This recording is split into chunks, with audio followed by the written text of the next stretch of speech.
Hi, Govanen. Welcome to the Tolkien Lore Channel. I'm the Tolkien Geek, and in this video, I want to explore the theme of leadership in Tolkien's works, both the Silmarillion and the Lord of the Rings. Hobbit, you could explore a little bit too, but there it's a little less clear in terms of some of the conclusions we can draw. But I want to take a look at this because it's really interesting to see how different characters lead in different ways, or maybe I should say, lead in different ways, but you'll see what I mean. Let's take a look.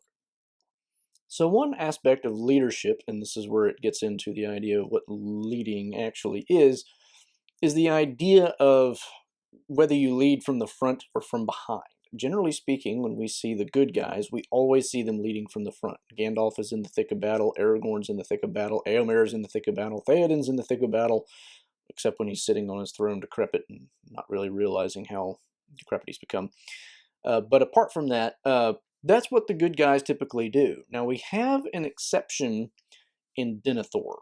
Denethor, rather interestingly, has a conversation with Pippin.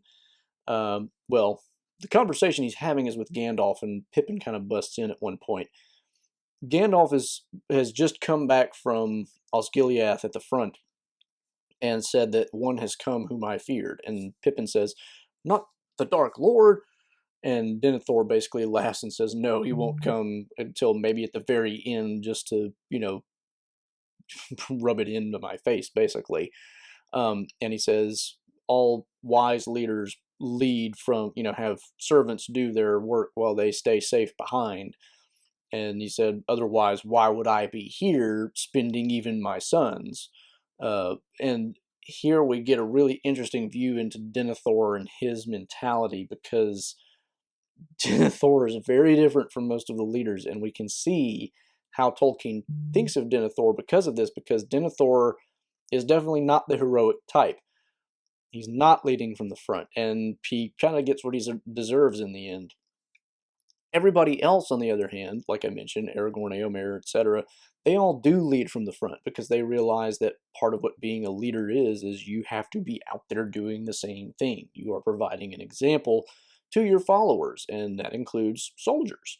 Whereas Denethor is just like, I'm just going to sit here and live while everybody else, including my sons, die for me. Kind of bad. The other main example we have of leading from the front would be Turin from the Silmarillion. Now, Turin Turambar also seems to lead from the front quite a bit. The difference here, though, is the fact that Turin is very rash and self-aggrandizing and tends to get into trouble because of that. So even though he's not a hero in the same vein as Aragorn and Gandalf, in the sense that he's doing the right thing all the time, the reason he gets into trouble is not because he's leading from the front. It's because he's typically doing it in an overly rash way. So when it comes to the fall of Nargothrond, it's because he wants to get into battle so much that he has them build a bridge and wage war openly, revealing basically where they are. So that kind of causes problems. But, that's a problem of him not having enough discretion, not necessarily a problem of him having too much valor. Another aspect of this is being the final judge. And this is an interesting topic because in the old days, when you had kings, they weren't the way that we typically think of monarchs now, where they could, might be seen as merely legislators and rulers of leaders of armies and that sort of thing. Oftentimes they would be called upon as the final judge in disputes. Now, we don't see that happening a lot in terms of like what we might consider a civil dispute between parties, but we do see, various leaders doing things like that. So, for instance, Theoden has the power to imprison Éomer, and does, because he disobeys his orders to stay at Edoras and instead goes off and kills the Uruk-hai that had captured Merry and Pippin. But when Gandalf, convinces him to, forsake his fear and whatnot, Theoden then releases Éomer and realizes he had been kind of in the wrong.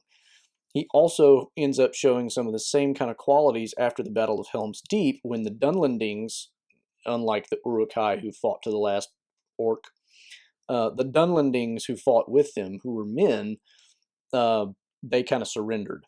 And Theoden eventually just kind of grants them leniency because it's like, you you've been lied to. I mean, you're in this because other people have messed you up, not necessarily because you yourselves are horrible. So I'm going to let you go. And it tells us the Dunlendings are shot because they had been told that the Rohirrim would actually eat their captives. So there we see him being a final judge in the sense of I have power over you because you're a defeated enemy, but he shows mercy. And a really good aspect of this showing mercy is Aragorn showing mercy to Baragond after all is said and done. Baragond, you may remember, and I have a video on this that I'll try to remember to link to in the description below, where Baragond has to go in and defy Denethor to save Faramir, and in the process of so doing, kill some people in the area of the Houses of the Dead where you're not supposed to shed blood. And Aragorn ends up basically saying, you can't be in the guard of Minas Tirith anymore because you did that. But he then turns it around and says, but you're also going to be captain of the guard of Faramir when he's in Ithilien. So, he's also showing a lot of mercy and not just being a harsh judge. So that's another aspect of leadership that we can see as well. Denethor, you don't get the impression would be quite so lenient because he does have that line about, a reward oath breaking with vengeance. You don't get the impression that he's going to be very nice to anybody who doesn't follow commands to the letter.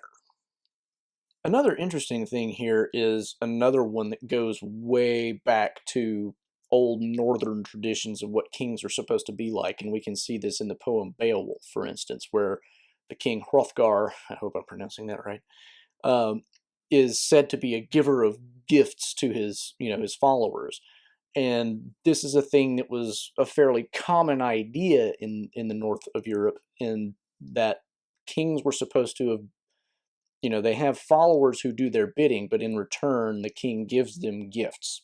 The two main examples that we see of this in the story are that Theoden eventually gives Gandalf Shadowfax, whereas before he had merely loaned him, basically. And here Gandalf is really Theoden is really showing how good of a person he is once he's no longer kind of muddle-headed by um, uh, Wormtongue, because Shadowfax really is kind of one of his most prized possessions, but he gives it to Gandalf in recognition of the fact that Gandalf really has saved him from both moral and physical dangers, and so giving him that gift is a way of kind of proportionately repaying him. Similarly, at the end of the story, when Aragorn is doing all his stuff, he gives Ithilien to Faramir as a princedom. And again, this is kind of that same idea. Like, Faramir turns out to be a really good, hero, and recognizes Aragorn as king as he should. And so Aragorn not only keeps him in the office of steward, but also gives him the realm of Ithilien as a princedom, basically saying, I trust you enough that I'm going to make you not just the steward of Gondor, but also a prince in your own little princedom within Gondor. So that, again, is another aspect of how this works out.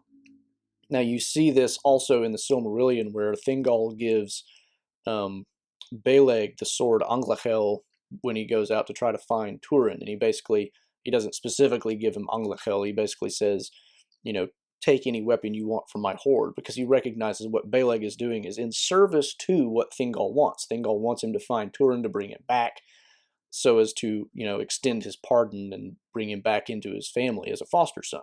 So you get that same idea of this idea of gift giving as being somewhat parallel to the service rendered by the follower or the subject. And there's probably other examples of that I'm not thinking of, and if you can think of some, then mention them in the comments below, but those are some of the examples that stood out to me anyway. Final aspect of leadership that I wanted to mention here is the idea that the king or ruler or whatever it is also in a lot of ways intimately connected with the people and the land that they rule. And examples of this would be Theoden, and we can see that in two different phases, because before Gandalf comes and heals him, he is thinking primarily of his own safety, trying to keep Éomer at Edoras rather than going off and killing Uruk-hai, because he doesn't want to be unprotected. And Theoden after he has been healed by Gandalf, where he is not only, you know, just thinking of his own safety, but actively going out and, fighting in battles himself. And after that point, he is, defending his own land, and he is, engaging with his own people. And we see that there's a point where on the way to fight the Uruk-hai before they divert off to Helm's Deep, there's a point where a rider comes up who had been at the battles of the Fords of Isen, and when he realizes Theoden is with them, he kneels down and offers him his sword and says, "Command me, Lord." And Theoden has a conversation with him. But we see here that the people are looking up to their ruler. And we see a really pronounced example of this with Denethor again, because with Denethor, he gets a lot of obedience out of his people, but not a lot of love, you might say. His servants will obey him for the most part, and we see that some of them are even willing to obey him to the point of murdering Faramir by burning him alive. But we don't see a lot of his servants really thinking of him as a benevolent master per se. He's just an object of obedience. And with regard to the land, similarly, Denethor is seemingly disconnected. I mean, he's using it for his own political machinations, but he's thinking of it as, Gondor is this really important thing, and I'm this really important thing, so I'm just using Gondor to basically serve my own interests. And he's interested in what he can achieve from Gondor as military strategy. He's getting armies from these different parts of Gondor to come to Minas Tirith, but he's not seemingly all that interested in what goes on otherwise, other than for the military strategy aspect of it. And so you get that very interesting dynamic where he is a ruler, but he's not really ruling it other than as a mechanistic thing of trying to get something out of it. Whereas Theoden seems, and Aragorn too, seem much more interested in engaging with their people and making sure that their realms are themselves functioning properly. Whereas Denethor is just kind of, to use an analogy that I think Tolkien would probably approve of, it's like Denethor is just kind of cutting down the trees, seeing only the use he can get out of them, whereas Aragorn and Theoden would probably be looking at, do I really need to cut that tree? That's a really good tree. Tolkien being, of course, a huge fan of trees and not liking to cut them down. But that's another aspect of leadership that I think plays into this. Now, if you have other aspects of leadership that you think are really important and how they play into all this, or if you can think of other examples, please do mention them in the comments below, because I think it'd be worth exploring. So, hope you enjoyed that video. Hope this kind of gets your brain working and thinking about other ways that leadership gets exemplified in the story. If you do, as I said, please do leave a comment below. And if you did enjoy the video, please do give it a like and share it around. You can follow me on Twitter at JRRTLore for some Tolkien trivia questions occasionally. You can subscribe to the channel here. Don't forget to click the bell icon. You can support the channel here, and you can find 2 of my previous videos here. Until the next time, I'm the Tolkien Geek signing out for the Tolkien Lore channel. Namaste.